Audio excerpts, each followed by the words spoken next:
Добрый день, друзья! С момента выхода нашего последнего ролика «Лето без патента», в общем-то, все наши соцсети, комментарии под роликами, колл-центр, все завалены вашими обращениями, что же все-таки будет. Вот сегодня 15 число, мы снимаем ролик. Ну, наверное, у меня хорошие новости для вас, просто не совсем настолько хорошие, как мы планировали, когда затевали эту акцию. Как вы знаете, 274 указ с 15 марта по 15 июня приостанавливал все документы, не надо было платить патент, делать регистрацию и так далее. И тонкость заключается в том, что этот указ, когда вышел, его протолкнули очень быстро, поэтому все получилось хорошо. Сейчас уже, когда встал вопрос о продлении, многие региональные власти, соответственно, имели, скажем так, негативное мнение в этом отношении, потому что все-таки они недополучают деньги за патент, и, соответственно, эти деньги идут непосредственно в бюджеты субъектов, они говорят, у нас и так денег мало, соответственно, у нас и это хотят забрать. Были огромные споры, просто очень большие. В итоге пришли к следующему. 274 указ все-таки будет продлен, но с определенными моментами, будем так говорить. Чтобы его не цитировать, вы его без проблем найдете. Ссылка вот в описании будет под роликом, тоже положим. Я вам объясню простыми словами, чтобы было понятно. Все те моменты, все эти вопросы, которые вы задавали, я сейчас по очереди объясню. Значит, момент первый.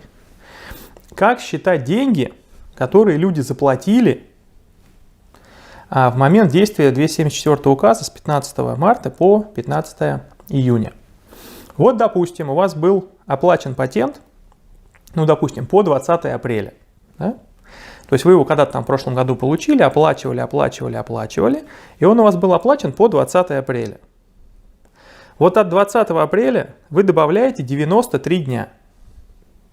И на этот срок патент считается оплаченный, действующий, никто не имеет права предъявлять к вам никакие претензии. Вот. Если, соответственно, у вас патент в этот период кончился, также, соответственно, 93 дня все это продляется. Это важно понимать, основное. Далее, если у вас, например, патент был, условно говоря, с прошлого августа по текущий август 2020 года, и вы его не платили, вот эти 3 месяца, которые не надо было платить, все, это, соответственно, уходит. Уже, Москва всегда, технически впереди всей страны, немножко вперед. Уже многие из вас видят в личных кабинетах, в своих электронных личных кабинетах на сайте Сахарова, что уже платежи не требуются. То есть там уже у многих людей написано, он, например, платил в марте, а ему сейчас написано оплатить до июля. То есть это уже зачтено, уже система работает. Вот. А в регионах, понятно, есть определенные сложности, где-то личных кабинетов вообще нету, поэтому действительно опять будет какой-то бардак, проблемы. Обо всех проблемах также просим сообщать, мы будем реагировать. Но вот в Москве уже работает сама система. Далее, те, у кого был патент, допустим, до сентября, и они его не платили, то они, соответственно, оплачивают июнь, июль, август, сентябрь, спокойно уезжают домой. То есть, получается, патент действовал также год, но, соответственно, 3 месяца за него не надо было платить. Те, у кого патент закончился в период этих 3 месяцев, он, соответственно, продляется, то есть переоформление не требуется. Вот. И за тот период, который был уплачен, как я уже объяснил, к оплаченному дню добавляется 93 дня, все у вас работает. Это что касается тех, кто непосредственно имел патент, либо платил, либо не платил за него. Дальше, те люди, которые подали на патент в этот период, и он у них так и лежит, они его не забирали. Соответственно, как только вы найдете работу, у вас будет работодатель, вы проплачиваете первый месяц, забираете патент, идете устраиваетесь. То есть, хоть указ и продлили, но официально работать в период уже с 15 июня по 15 сентября вы имеете право только на основании патента. То есть тут возникает какой момент? Если у вас работы нет сейчас, то вам так же, как и в период с марта по июнь, вам не нужно также вставать на миграционный учет. Не нужно ничего делать, нужно искать работу. Как только вы нашли работу, в каком-то регионе, где вы ее нашли, тогда вы идете, быстро подаете на патент, оформляете его и устраиваетесь на работу. Далее, важный вопрос был со стороны работодателей. То есть многие работодатели в тот период, когда патент не был нужен, его не надо было оформлять и платить, приняли на работу людей. Эти люди у них работают. Соответственно, работодатели уведомили миграционные органы, что вот эти люди у нас работают, патент им не требуется, понятно.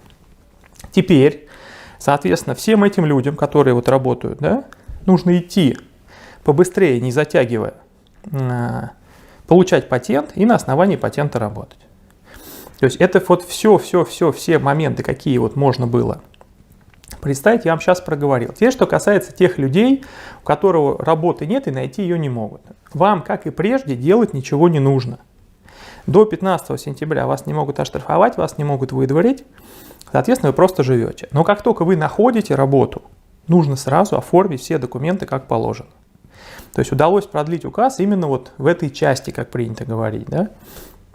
Вот. А теперь, что касается людей, которые сейчас вообще без каких-либо документов. Мы вам рекомендуем, это не обязательно, но мы рекомендуем в этот период пойти и все-таки встать на миграционный учет. Не обязательно завтра, вы можете пойти это сделать там в августе, например. Да? До 15 сентября, как мы и просили, будет продлен полностью указ.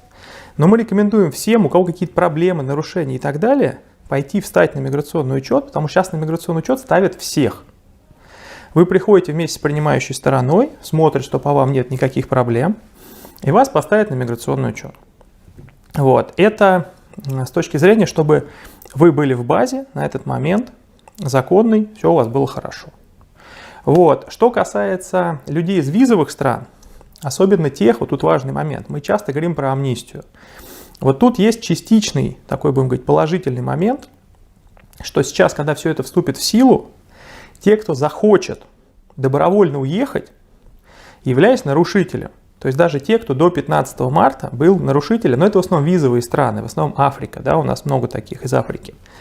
Вот если вы в этот период до 15 сентября обратитесь в миграционные органы за получением транзитной визы, чтобы уехать домой, по указу президента вас нельзя штрафовать, депортировать, выдворять и так далее. Вы получите транзитную визу и спокойно улетите домой. Это ваш шанс улететь домой, сделать все документы, получить заново визу нормально, вернуться здесь, жить, работать, быть легальными. Это ваш очень серьезный шанс. Когда будет следующий такой, я не знаю. Вот. Теперь, что касается важного момента, так называемой обратной связи. Очень много нам звонят с регионов, и вот весь этот период звонили, жаловались, что их заставляли платить патент, не продляли миграционный учет, если они приносили чеки. Было очень много бардака. Главное правило, которое вам хочу сказать. Мы можем реагировать на таких сотрудников непорядочных, будем так говорить, только если есть протокол. Поэтому всегда, если вам говорят, вы нарушитель, мы вас оштрафуем, вы говорите, пишите протокол. В любом протоколе в шапке наверху человек пишет свою должность, свою фамилию, чтобы мы могли его найти. Потому что очень часто бывает так, вас ловят, дают вам просто квитанцию, иди плати там 2000, 5000. Вы платите, и потом нам присылаете, вот я заплатил. За что вы заплатили? Кому? Ну, это как бы так нельзя. Я понимаю, что так бывает, но вот надо обязательно, вы должны все-таки свои права защищать. Требуйте именно протокол. Вам должны дать копию, это в законе сказано.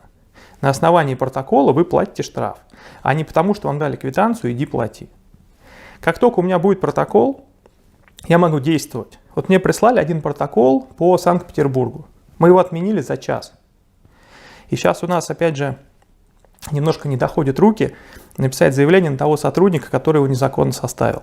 Поэтому мы вас просим, как только вам говорят, мы вас оштрафуем, вот вам квитанция, идите платите. Скажите, нет, дайте, пожалуйста, копию протокола, как положено по закону. И вот эту копию присылайте нам. Мы, соответственно, будем уже дальше принимать меры, какие можем. То же самое касается всех незаконных отказов.